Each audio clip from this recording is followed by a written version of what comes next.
Hello friends, मैं हूं विनीत राठौर और आप हैं अपने चैनल EIP एजुकेशन पर। और आज हम सीखने वाले something new. It is very helpful to you, so ध्यान से देखिएगा। Now start.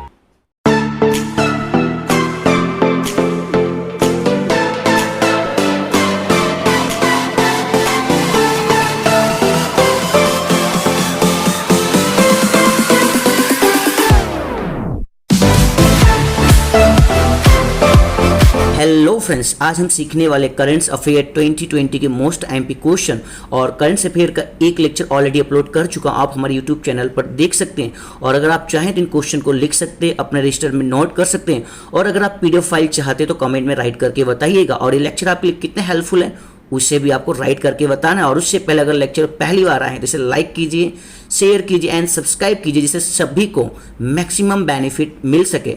अपने पास ना रखें, बिकॉज ज्ञान बांटने से बढ़ता है, अपने पास रखने से नहीं। चलते हैं पहला क्वेश्चन। MSME मंत्रालय द्वारा चैंपियन नामक पोर्टल शुभारंभ किया गया। यानी कि MSME के मंत्रालय के द्वारा चैंपियन नामक एक पोर्टल शुभारंभ किया गया। अब हमारे मन में क्वेश्चन होगा कि MSME का फुल फॉर्म क्या है। तो इनका फुल फॉर्म है ministry of micro small and medium enterprise. I hope आप ये क्वेश्चन समझ गए। इस क्वेश्चन को किसी भी तरीके से पूछा जाए आप लिख सकते हैं। चलते second question. It is also very most IMP question.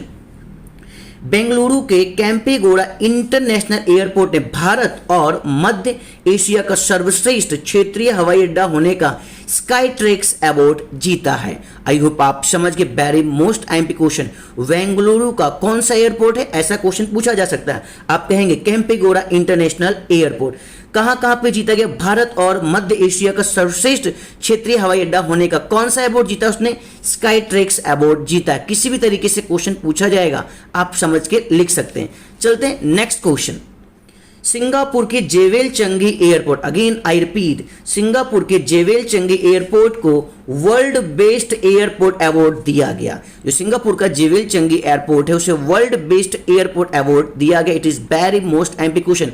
किसी भी तरीके से क्वेश्चन पूछा जा सकता है, आपसे पूछा जा सकता है वर्ल्ड बेस्ट एयरपोर्ट अवार्ड किस एयरपोर्ट को दिया गया है, तो आप बता सकते हैं जेवेलचंगी एयरपोर्ट को। आप पूछेंगे भी जेवेलचंगी एयरपोर्ट है कहां पे, तो सिंगापुर में। आई होप आप समझ गए। चलते next question. It is also very most IMP question. दुनिया में दालों का सबसे बड़ा उत्पादक व उपभोक्ता देश कौन सा है? भारत देश है। और आई होप आप सभी लोग को दाल बहुत पसंद भी होगी। तो दुनिया में दालों का सबसे बड़ा उत्पादक और उपभोक्ता देश अपना देश कौन सा देश? भारत देश है। चलते next question. Question number 5। It is also very most IMP। USA यानी कि अमेरिका के CDC। अब आप पूछेंगे सर CDC क्या होता है, तो मैंने यहाँ पे CDC का फुल फॉर्म भी लिखा है, बिकॉज ऑफ एग्जाम में CDC का फुल फॉर्म भी आ सकता है।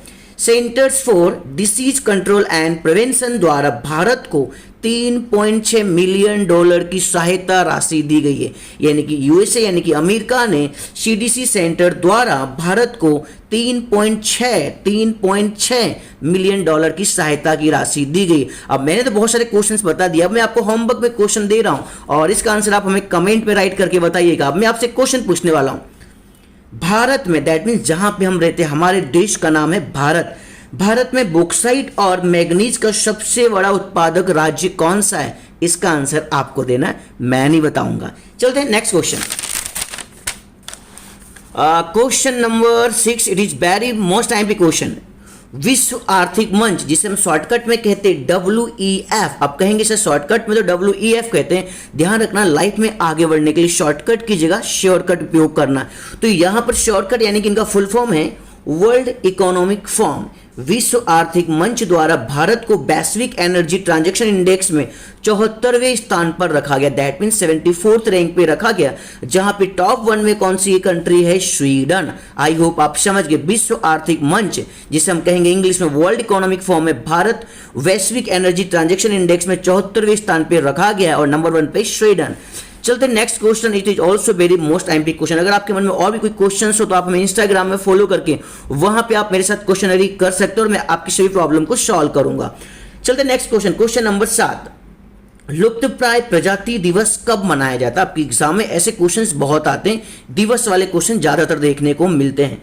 लुप्तप्राय प्रजाति दिवस कब मनाया जाता है? तो इसका आंसर है 15 मई को मनाया जाता है और हर महीने के मई के तीसरे शुक्रवार को मनाया जाता है। मई में तीसरे शुक्रवार को लुप्तप्राय प्रजाति दिवस मनाया जाता है। अब बाई चांस एग्जाम में आ जाए कि सर इसका ऑब्जेक्टिव क्या है, इसका उद्देश्य क्या है कि लुप्तप्राय प्रजाति दिवस मनाया क्यों जाता है, तो मैंने यहां पे लिखा हुआ है लोगों को लुप्तप्राय प्रजातियों के संरक्षण के प्रति अवेयर करना, दैट मीन्स जागरूक करना है। आई थिंक आप सभी लोग भी जानते हैं कितनी चीज़ों में हम लोग मिसअंडरस्टैंडिंग में फंसे रहते हैं और बहुत सारी चीज़ों को हम नहीं जानते, तो हम लोग बहुत जगह से अपने आप को अवेयर करने के लिए कहीं ना कहीं से नॉलेज लेते रहते हैं। तो यहाँ पर लोगों को लुप्तप्राय प्रजातियों के संरक्षण के प्रति अवेयर करना होता है 15 मई के दिन। आई होप आप इस सभी क्वेश्चन को अच्छी तरीके से समझ रहे हैं। अगर ये वीडियो आपके लिए अभी तक हेल्पफुल बना हुआ है और अभी तक आपने वीडियो को देख लिया तो इसे लाइक कीजिए और शेयर कीजिए। चलते 8वां question, very most MP question. Gujarat सरकार ने अहमदाबाद में डिजिटल पे अनिवार्य बना दिया, यानी कि गुजरात गवर्नमेंट ने जो अहमदाबाद सिटी है वहां पे डिजिटल पे नेसेसरी कर दिया है। It is very most MP. अब आप कहेंगे सर क्यों किया गया है? होम डिलीवरी के लिए डिजिटल पे अनिवार्य बना दिया है गुजरात सरकार ने। कौन सी सिटी में? अहमदाबाद सिटी में। चलते नेक्स्ट क्वेश्चन, क्वेश्चन नंबर 9।